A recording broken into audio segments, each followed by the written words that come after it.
Jadi elektron itu adalah menempati urutan energi, menempati orbital gitu ya, menempati orbital pada semua orbital terlebih dahulu ya, baru nanti ke orbital yang lebih rendah gitu ya, untuk medan lemah. Kalau medan kuat kan elektron itu dipaksa untuk berpasangan, jadi dia menempati energi yang lebih rendah dulu, yaitu pada T2G. Kalau ini tidak kan, karena spin tinggi ya, pada spin tinggi atau medan lemah. Nah, kalau dari perhatikan di sini, ini adalah D1, berarti kan ada kontribusi CFSE ya. Kalau ini D0 berarti kan harga CFSE-nya kan sama dengan 0 ya, sama dengan 0. Artinya karena tidak ada peran dari CFSE. CFSE itu adalah jumlah elektron ya dikalikan dengan apa itu gap energinya, karena ini jumlah elektronnya 0.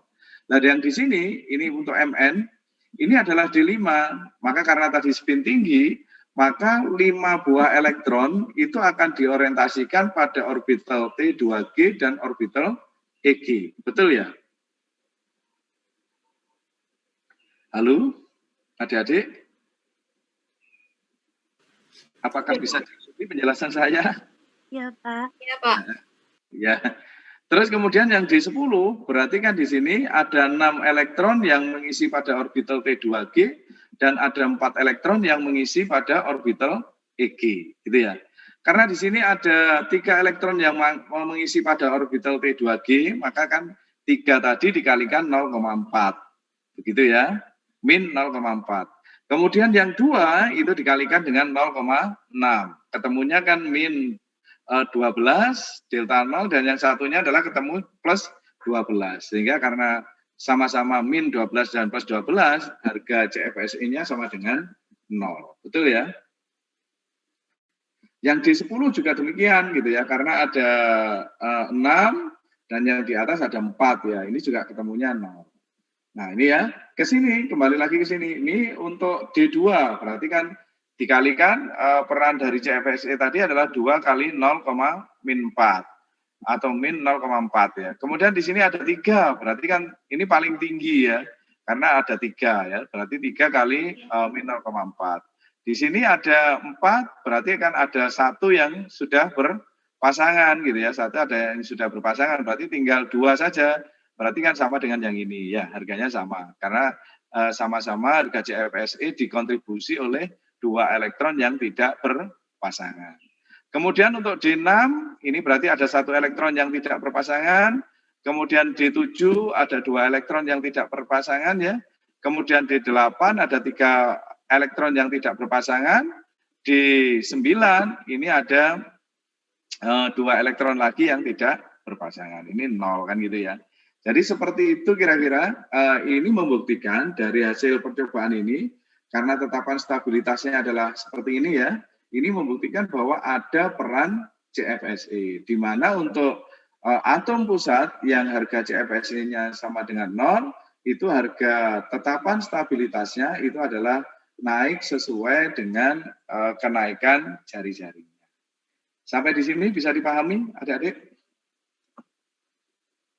Bisa, Pak. Saya lanjut. Yang pertama tadi pengaruh dari muatan dan jari-jari, yang kedua pengaruh dari CFSE, yang ketiga itu adalah yang mempengaruhi stabilitas adalah faktor distribusi muatan, ya, faktor distribusi muatan dari atom pusat. Nah, kalau didasarkan dari faktor distribusi muatan, logam ini dibagi menjadi 2 kelas ya. Ada logam kelas A dan ada logam kelas B. Logam kelas A itu adalah logam-logam yang elektropositif. Nah, elektropositif itu kan berarti logam-logam golongan alkali tanah gitu ya. Logam-logam golongan kalau dalam tabel periodik itu adalah logam-logam golongan A ya, logam-logam golongan A. 1A, 2A itu ya maksudnya gitu. Seperti logam alkali tanah, kemudian logam transisi pertama ya B pada transisi yang pertama, kemudian seri lantan dan aktinium ya. Logam kelas B ini adalah logam-logam yang lebih elektronegatif ya, lebih elektronegatif dibanding yang logam kelas A. Nah, logam kelas B ini adalah seperti logam-logam PT, AU, HG, PB ya, atau transisi pertama dengan bilangan oksidasi yang rendah ya, transisi pertama dengan bilangan oksidasi yang rendah. Mungkin ini ciri dari unsur transisi itu adalah dia mempunyai beberapa bilangan oksidasi ya. Jadi unsur transisi yang mempunyai bilangan oksidasi rendah itu adalah masuk pada logam kelas B. Jadi kalau kita lihat misalnya Fe itu kan mempunyai bilangan oksidasi Fe2 atau Fe3. Maka kalau kita memperbandingkan Fe3 itu adalah logam kelas A, Fe2 itu adalah logam kelas B. Kalau nanti kita berbicara terkait dengan teori HSAB, maka Fe3 itu adalah merupakan asam keras ya. Kemudian Fe2 itu adalah asam lunak. Seperti itu ya. Jadi logam kelas A itu adalah merujuk pada asam keras, logam kelas B itu adalah merujuk pada asam lunak. Seperti itu. Nah, logam-logam kelas A ini ya akan membentuk kompleks yang stabil adik-adik ya dengan ligan donor NOF ya. NOF ini kalau adik-adik perhatikan dalam satu golongan ya, ini adalah untuk golongan 7A, 6A dan 5A. Jadi dia ada pada posisi yang paling atas ya dalam satu golongan. Sehingga ini merupakan ligan-ligan yang dia adalah sebagai ligan basa keras ya. Nanti yang di bawahnya gitu ya, misalnya di sini Cl, di sini S, di sini P ya, terus ke bawah itu merujuk pada ligan-ligan yang dia sebagai basa lunak. Jadi golongan kelas A ini artinya asam-asam keras, logam-logam kelas A itu akan menyukai ligan-ligan yang dia bersifat sebagai ligan basa keras. Seperti itu ya kira-kira.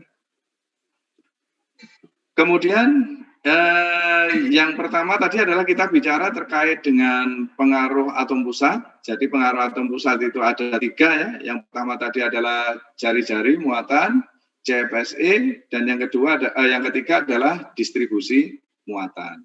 Sekarang yang kedua kita berbicara terkait dengan pengaruh ligan. Ya. Yang pertama dari pengaruh ligan itu adalah besar dan muatan ion dari ligan. Untuk ligan-ligan yang bermuatan, makin besar muatannya dan makin kecil jari-jarinya, maka makin stabil kompleks yang dibentuk. Ya ini sama. Tentunya nanti ligan-ligan yang seperti ini, gitu ya, yang makin stabil yang dibentuk ini adalah ligan-ligan yang dia berinteraksi dengan ligan atau atom pusat yang kelas A tadi ya. Jadi atom pusat yang mempunyai ukuran kecil, kemudian muatannya besar gitu ya, ukurannya kecil, muatannya besar, itu akan stabil bila dia berinteraksi dengan ligan ya, yang muatannya juga besar, ukurannya kecil ya, ukurannya kecil. Muatannya besar, ukurannya kecil. Nah seperti itu ya. Jadi kalau kita perhatikan tadi, misalnya ligan F ini ya, fluorida atau ligan fluoro itu juga mempunyai ukuran yang paling kecil dibanding dalam satu golongan, maka ligan fluoro ini akan lebih stabil bila berinteraksi dengan Fe3+ dibandingkan Fe3+ berinteraksi dengan iodo, ligan iodo. Nah ini ya, ini salah satu faktor yang berpengaruh pada stabilitas terkait dengan besar dan muatan ion. Kemudian yang kedua itu adalah sifat basa ya. Makin besar sifat basa dari ligan, maka makin stabil kompleks yang dibentuk ya dengan ligan kelas A, dengan ligan kelas A. Ini adalah basa yang dimaksud merupakan basa Lewis ya, basa Lewis. Basa Lewis itu ada apa sih maksudnya basa Lewis adik-adik? Basa Lewis itu apa? Ada yang bisa membantu untuk menjawab? Apa itu basa Lewis? Donor PEB, Pak. Iya, donor pasangan elektron bebas ya. Jadi basa Lewis sebagai donor pasangan elektron bebas. Nah, kalau asam Lewis berarti adalah sebagai penerima ya. Jadi logam kelas A ini adalah sebagai penerima karena di hukum alam itu selalu terjadi. Kalau ada yang memberi pasti ada yang menerima, ada yang menerima pasti ada yang memberi. Semacam itu. Jadi kalau kita lihat tadi misalnya di awal tadi yang saya sampaikan, kalau kita perhatikan NH3 ini mempunyai karakter basa yang lebih tinggi dibanding H2. 2O. Sehingga tadi kalau